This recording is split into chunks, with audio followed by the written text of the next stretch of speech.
رسول اعظم صلی اللہ علیہ وآلہ وسلم کو حکم دیا گیا اور یہ حکم صرف رسالت مآب کے لیے نہیں ہے۔ آپ بھی ماشاءاللہ مومنین ہیں، بڑی عظمت والے ہیں، تبلیغ کرتے ہیں لوگوں کو۔ حضرت مولانا بھی تبلیغ کرتے ہیں، علماء کرام بھی تبلیغ کرتے ہیں۔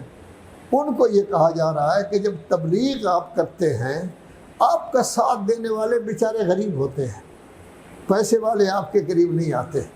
جو غریب ہوتے ہیں بیچارے، ضروریات ان کی پوری نہیں ہوتی، وہی نمازیں پڑھتے ہیں، وہی اللہ اللہ کرتے ہیں، وہی روزہ رکھتے ہیں، وہی قرآن مجید کی تلاوت کرتے ہیں، وہی قرآن مجید کا ترجمہ پڑھتے ہیں۔ یہ غریب لوگ ہیں، لیکن فطرتاً یہ ہے کہ جب کوئی بڑا آدمی آ جائے جو افسری کے لحاظ سے بڑا ہو، حکمرانی کے لحاظ سے بڑا ہو، مالیات کے لحاظ سے بڑا ہو، ہر آدمی اس کے آگے بچ جاتا ہے، کھڑا ہو جاتا ہے، اس کی بڑی عزت ہو رہی ہے، یہ ہو رہا ہے، وہ ہو رہا ہے۔ تو یہ سب کچھ ہوتا ہے۔ تو اللہ تبارک و تعالیٰ اپنے نبی کو سمجھا رہا ہے، وَاصْبِرْ نَفْسَكَ مَعَ الَّذِينَ يَدْعُونَ رَبَّهُمْ بِالْغَدَاةِ وَالْعَشِيِّ۔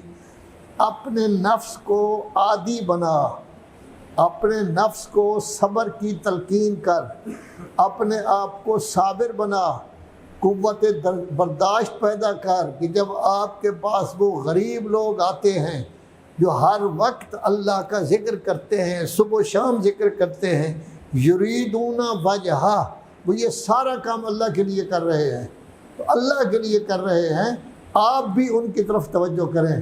یہ نہ ہو کہ عمراء آ جائیں ان کی طرف اس طرح کر کے بیٹھ جائیں، وہ بیچارے بیٹھے ہوں جنہوں نے بات کرنی ہے، پہلے سے آئے ہوئے ہیں، ان کا حق ہے کہ وہ آپ سے مسئلہ پوچھیں، آپ کے ساتھ بات چیت کریں، آپ دوسری طرف منہ کر لیتے ہیں۔ یہ قرآن ہے، قرآن، میں کوئی اپنی طرف سے کچھ نہیں کہہ رہا۔ وَلَا تَعْدُ عَيْنَاكَ عَنْهُمْ، اے میرے حبیب آپ اپنی آنکھیں ان سے اتار کے دوسری طرف نہ لے جائیں، ان کی طرف توجہ نہ کریں جو بڑے لوگ ہیں، جن کے پاس پیسہ زیادہ ہے، دولت زیادہ ہے، یہ کبھی نہ کرنا۔ کیوں؟ اگر اس طرح کریں گے اس کا مطلب یہ ہے کہ دنیا کی زندگی کے طالب بن گئے ہو، وہ تو دنیا دار ہیں، دنیا کے لیے کام کر رہے ہیں، آپ کو اس طرف جو ہے وہ نہیں جانا چاہیے۔ اپنے نفس کو عادی بنائیں، صبر کی تلقین کریں اپنے آپ کو، اس طرح کریں کہ جب بھی آپ کے پاس کوئی آدمی آیا ہے، اگر وہ غریب بھی ہے آپ سے مسئلہ پوچھ رہا ہے، پہلے اس کا مسئلہ بتائیں، بعد میں آنے والا بعد میں آیا ہے آپ اس کو مسئلہ بتائیں، بیٹھ جائیں بھی آپ انتظار کریں میں اس کی بات سن لوں۔ لیکن اگر غریب کو چھوڑ کر آپ اس طرف چلے جائیں تو وہ تو دنیا دار ہے کہ آپ بھی دنیا کو چاہتے ہیں، اپنی آنکھیں آگے کر کے نہ جائیں اس طرف، اسی طرف جائیں جس طرف جو ہے وہ یہ کہہ رہا ہے۔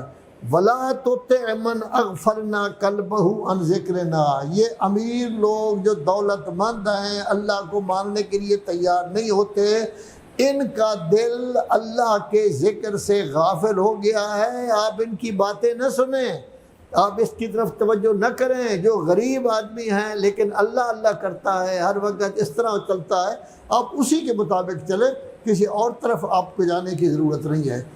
یہ ارشاد ہو رہا ہے، لیکن سورہ انعام میں آیا ہے کہ اللہ تبارک و تعالیٰ ذرا سخت انداز میں فرما رہا ہے، وَلَا تَطْرُدِ الَّذِينَ يَدْعُونَ رَبَّهُمْ بِالْغَدَاةِ وَالْعَشِيِّ، جو لوگ صبح و شام اللہ کا ذکر کرتے ہیں، غریب ان کو اپنی گویا کہ بیٹھک سے، اپنی منزل سے جہاں بیٹھے ہوئے ہیں دھتکارے نہیں، ان کو نہ کہیں کہ یہ امیر لوگ آ گئے میں نے ان کی بات سننی ہے آپ باہر چلے جائیں۔ کیوں؟ کیونکہ وہ اللہ کا ذکر کرتے ہیں، یریدون وجہ، وہ اللہ کی رضامندی چاہتے ہیں۔ ما علیک من حسابہم من شیء وما من حسابک علیہم من شیء، آپ کا کام نہیں ہے کہ یہ دیکھیں کہ یہ کون ہے کون نہیں، آپ کا کام تو ہے جو اللہ کی طرف آتا ہے آپ اس کا ساتھ دیں، آپ اس کو باتیں بتائیں، آپ اس کو تبلیغ کریں۔ اب اگر کسی کو اللہ نے کم رزق دیا ہے، کسی کو زیادہ دیا ہے، یہ میرا کام ہے تیرا نہیں ہے۔ فَتَطْرُدَهُمْ، اے میرے حبیب اگر آپ نے غریبوں کو اپنی محفل سے اٹھا دیا اس واسطے کہ عمراء آ گئے ہیں، ان کی شخصیت بڑی ہے، وہ بہت بڑی شخصیت ہے، یہ ہیں وہ ہیں، نتیجہ کیا نکلے گا؟ فَتَكُونَ مِنَ الظَّالِمِينَ۔ ظالم کا معنی ہر جگہ ظالم نہیں ہوتا، یہاں ظالم کا معنی ہوگا کہ آپ کو نقصان ہوگا، آپ نقصان میں چلے جائیں گے۔ تو گویا ہمیں درس دیا گیا ہے ہر وقت آپ کی توجہ کا مرکز اللہ تبارک و تعالی ہونا چاہیے۔ کسی کی عزت کرتے ہیں تو اللہ کے لیے، کسی کو اگر دھتکارتے ہیں تو اللہ کے لیے، کسی کو بلاتے ہیں تب بھی اللہ کے لیے، کسی کو کہتے ہیں چلے جاؤ تب بھی اللہ کے لیے۔ اگر اللہ کی طرف توجہ ہوگی، احساس ہوگا اللہ کی عظمت کا، ہمارے ذہن میں احساس ہوگا تو ہماری زندگی پھر اس طرح ہوگی، وگرنہ ہم دنیا داروں کی طرح دنیا کے کاموں میں لگے رہیں گے، ہمیں پتہ ہی نہیں چلے گا ہم کس محفل میں بیٹھے ہیں، یہاں کون سی بات کرنی چاہیے کون سی نہیں کرنی چاہیے۔